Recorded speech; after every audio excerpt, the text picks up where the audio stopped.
What my hope is that now that we have this scientific information and this has been demonstrated clearly, that it's taken seriously. Tonight, new research finds the mercury contamination in the English Wabigoon River near the Grassy Narrows First Nation is getting worse. It has been challenging, of course, to find ways to unite Métis people during this time. Cassidy Caron, president of the Métis National Council, will not seek re-election. Well, it's going to be sad if we lose the sheep on these mountains, right? And the Kluane First Nation is asking for help to protect the Dall sheep in the Yukon.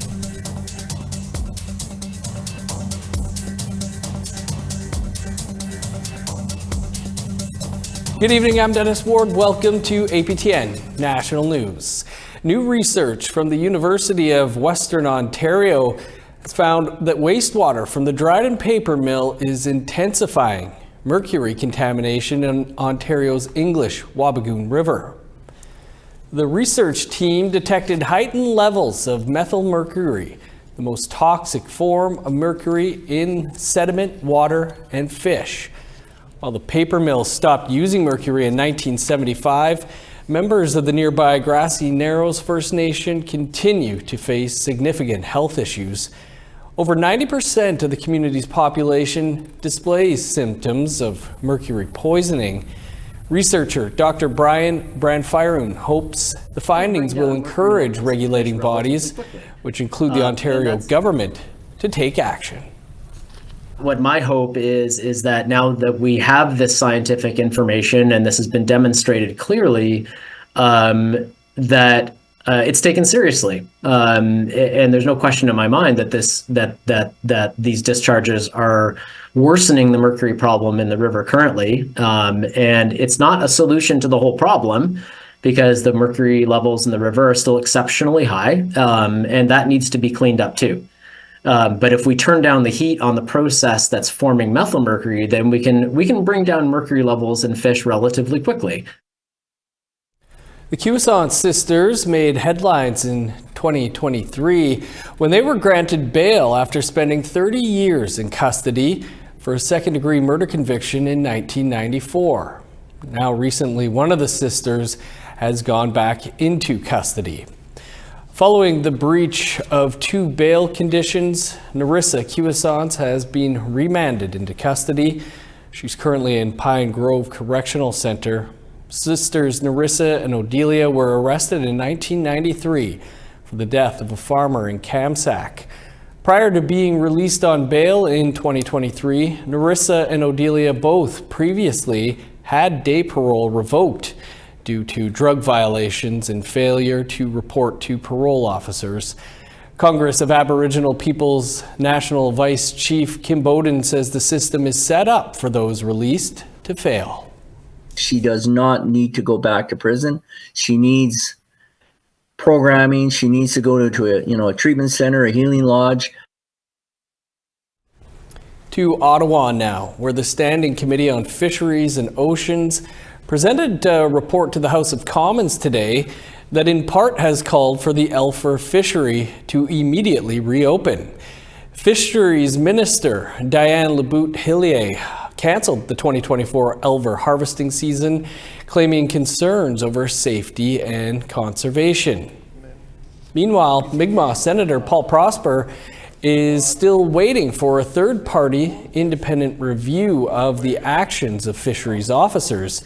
It's been a month since he called for the review into the actions of the officers back in March, when they left 2 Mi'kmaq fishers who were harvesting elvers, or baby eels, stranded without shoes hours from home.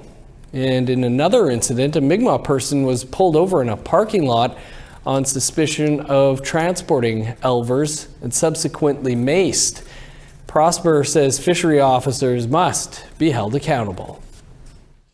In order to proceed forward, there's a need to have a keen understanding of the underlying facts, and something that you can only get through an appropriate independent investigation. I think it's the independent aspect of the investigation, I think, is quite key.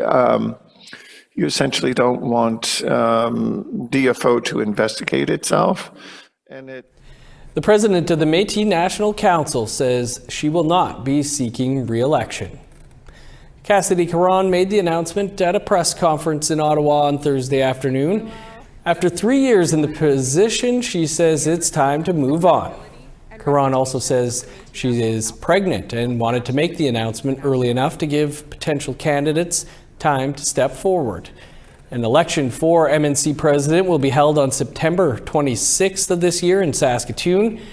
Caron says the current controversy over Bill C-53 did not play into her decision not to seek re-election.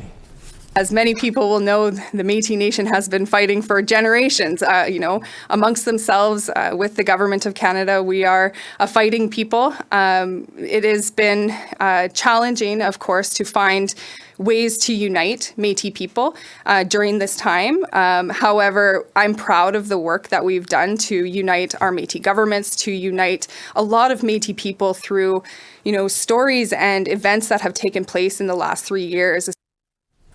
Still in Ottawa, the Conservatives are attacking the Liberal government during question period today over affordability. It comes after Food Banks Canada released its poverty report cards yesterday, showing the high cost of living and housing are pushing more people below the poverty line. After 9 years, this NDP Liberal Prime Minister is not worth the homelessness and hunger. He doubled the debt, increased taxes and caused inflation, but said it was all to fund generous programs that would end homelessness. Well, homelessness is now up 38%, and a quarter of Canadians are skipping meals because they can't afford them.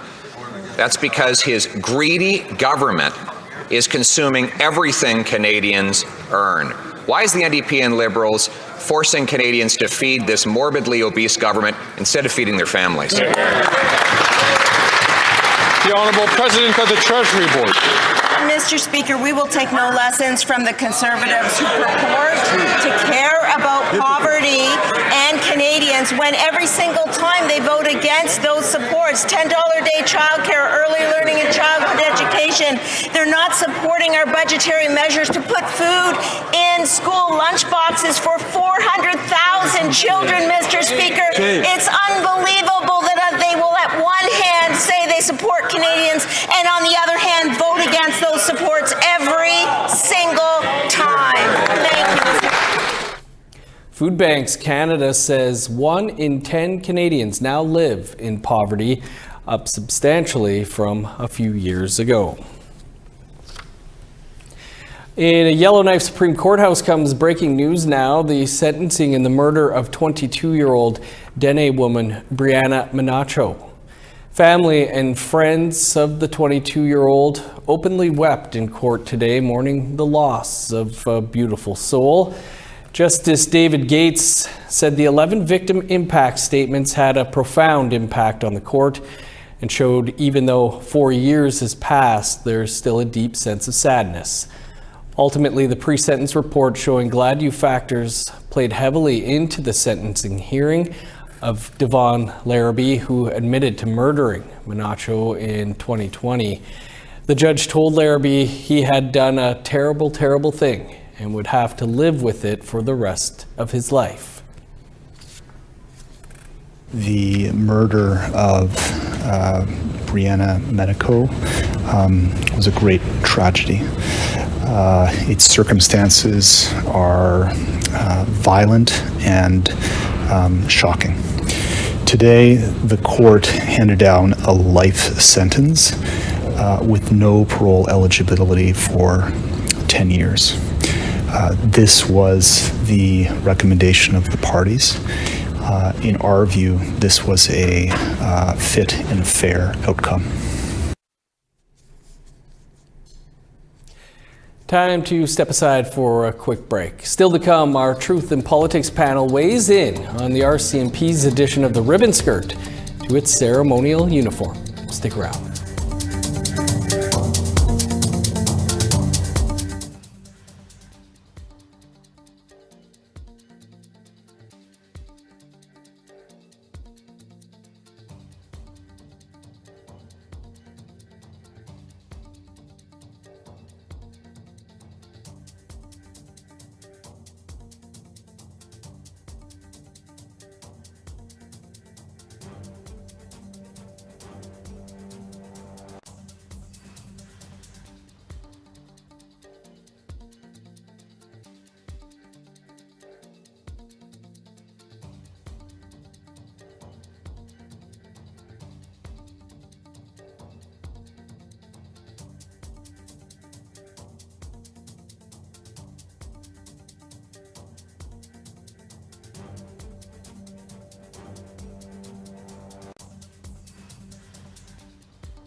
Welcome back. For thousands of years, First Nations people in the Yukon's Kluane region have hunted Dall sheep for food and other necessities.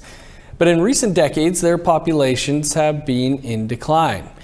Now the Kluane First Nation is calling on Yukon to help provide greater protections for the sheep in order to help them rebound and hopefully bounce back in greater numbers. Sarah Connors has more. This is Sheep Mountain, also known as Dall, in Kluane National Park in southwestern Yukon. The mountain is part of the Dall sheep's range, which are the only wild white sheep in the world. And there is a lot of sheep just by these. You see that mountain right there? It's kind of like got a flat top. I mean, it's called Flat Top Mountain. There's sheep there. There's sheep all over here. So Chief Bob Dixon of the Kluane First Nation says his people have a special connection with the sheep. Part of our history, sheep, our people have used sheep for tools, for clothing, and for, making utensils and all that from the horns and stuff. It's a relationship that's still highly honored today. We fought in our final agreements to make sure that we were probably the only First Nation that has sheep in our final agreement as a allocation. And it was because our people told us sheep is that important to us. But there aren't as many sheep in the Kluane region as there used to be. A 2023 government survey shows in some sheep management units in the Kluane region, Dall sheep have declined by 49 to 63% compared to previous surveys from 2011 to 2016. One management area has as few as 30 non-lamb Dall sheep, compared to 83 counted in 2015. Researchers believe things like predation and environmental factors such as deep snowpacks and late springs are impacting their survival. Well, it's going to be sad if we lose the sheep on these mountains, right? The First Nation co-manages sheep populations with Yukon government and other partners. Last year, it asked the government for emergency hunting closures of areas where sheep numbers are low. But Dixon says they couldn't come to a solution.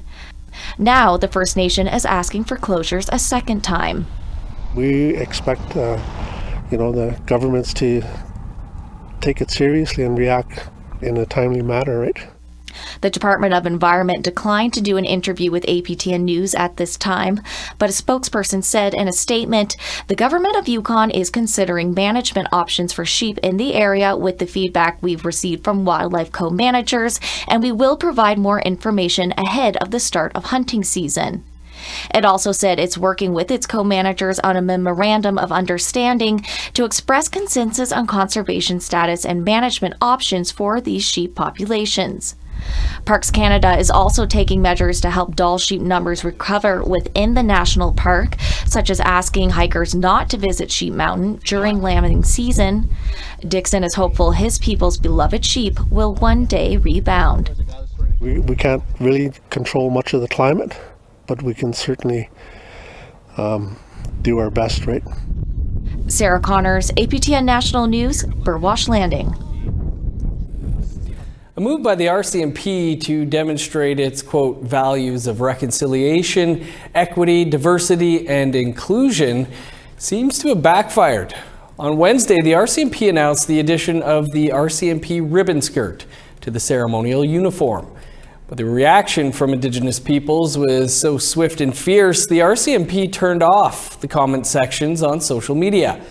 Our Truth and Politics panel is here to discuss. Jennifer Lewitz is a policy analyst with War Shield, and Nigon Sinclair is a columnist with the Winnipeg Free Press. Nigon, Jennifer, thanks for being with us this week. Nigon, what are your thoughts on the RCMP's announcement of the addition of the RCMP ribbon skirt to the ceremonial uniform?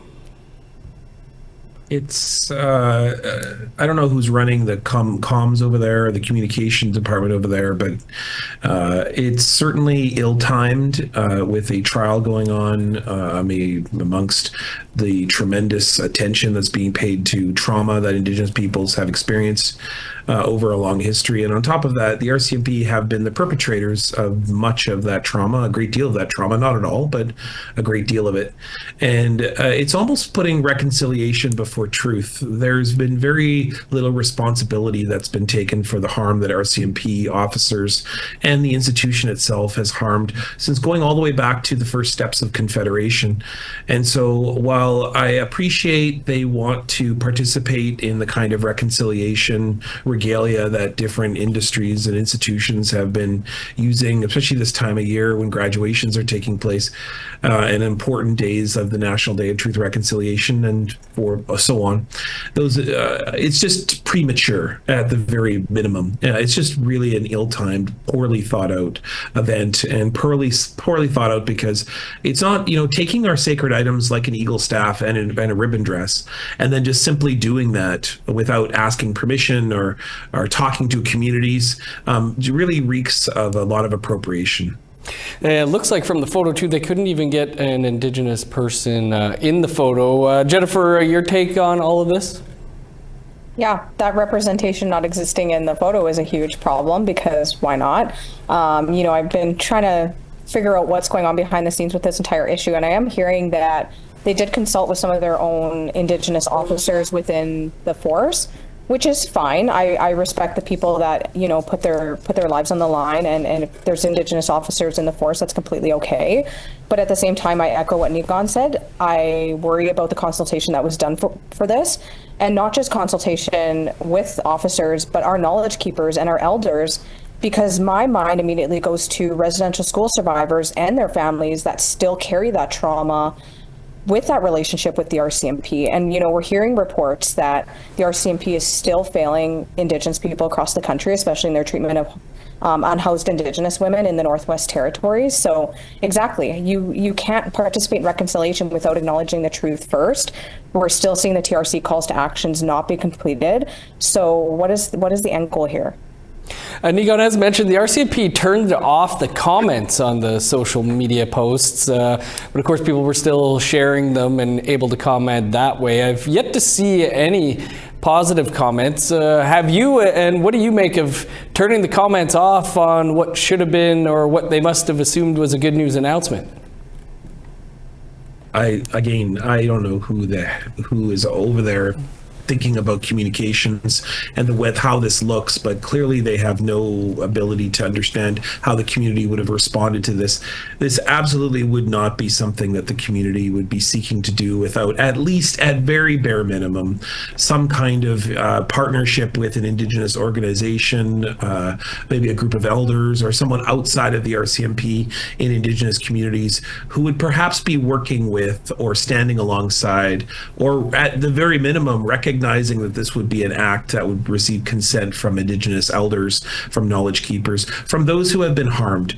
I mean, Jennifer's right. The wounds are very deep when it comes to the RCMP, and the fact that the RCMP won't take responsibility or won't make some kind of moment of gesture or recognition for the harms that they have participated in, maybe in small scales over events here and there, but certainly have not on a broad scale participated in much of the instances just by residential schools alone. And so to do this act is just really tone deaf, and it really isn't something that I think people are going to be feeling very favorable about. And until such time, I don't see this as something that I would want to wear, even if I am an Indigenous officer. Jennifer, is there anything the RCMP can do to demonstrate its, quote, values of reconciliation, equity, diversity, and inclusion?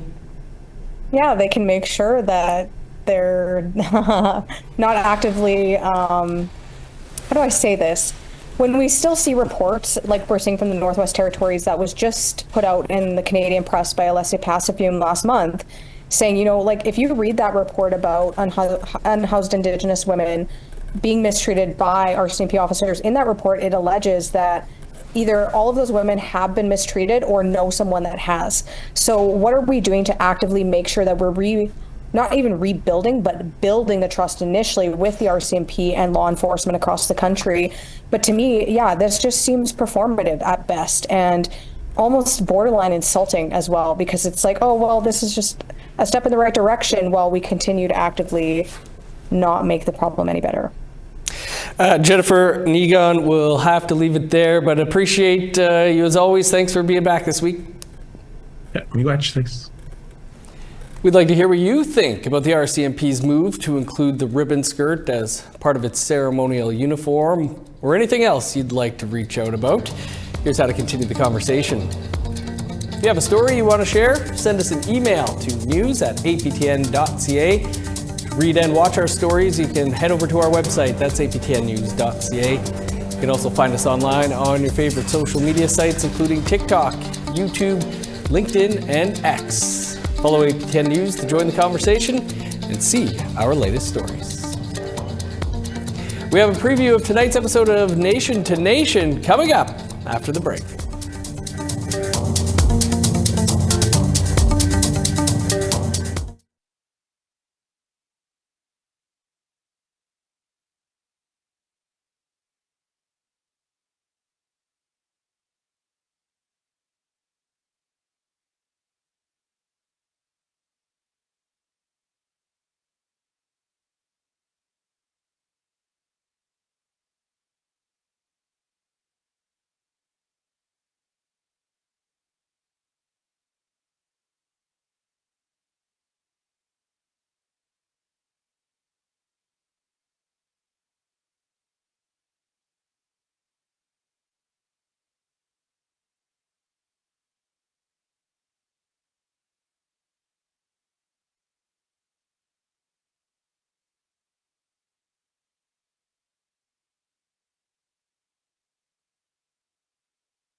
Welcome back. Time now for our photo of the day.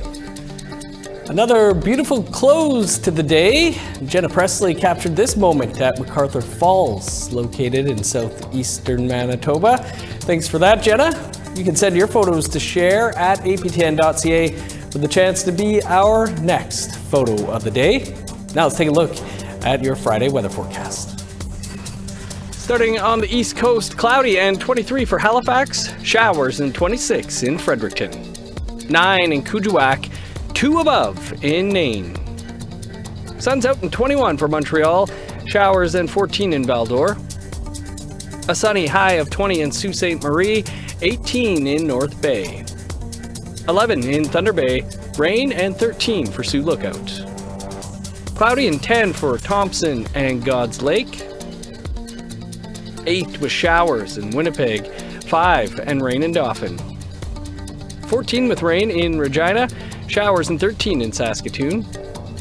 11 in Meadow Lake and Buffalo Narrows.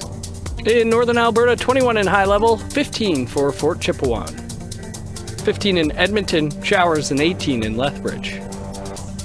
15 with rain in Vancouver, showers and 19 in Kamloops. 15 with rain for Prince George, showers and 13 in Smithers. Plus 1 with snow in Old Crow, 16 above in Whitehorse. A sunny high of 18 in Yellowknife, 25 in Wrigley. +2 in Sachs Harbor, 3 above in Paulatuck. 6 in Chesterfield and Whale Cove. -3 with snow in Resolute, 2 below with flurries in Arctic Bay.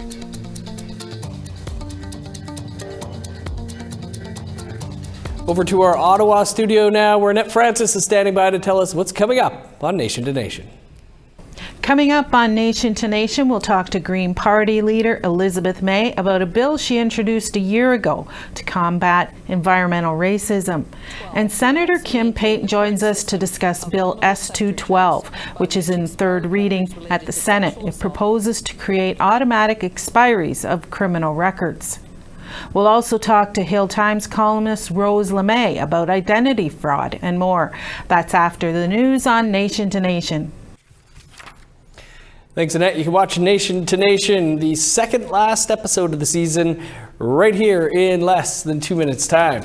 That is all the time we have for your APTN National News. Be sure to join us tomorrow at 1 p.m. Eastern Time for your early edition of the National News. For news anytime, visit our website, aptnnews.ca. I'm Dennis Ward, Marcy McGuitch. Thanks for being with us. We'll see you back here tomorrow. Go Oilers. Have a good night.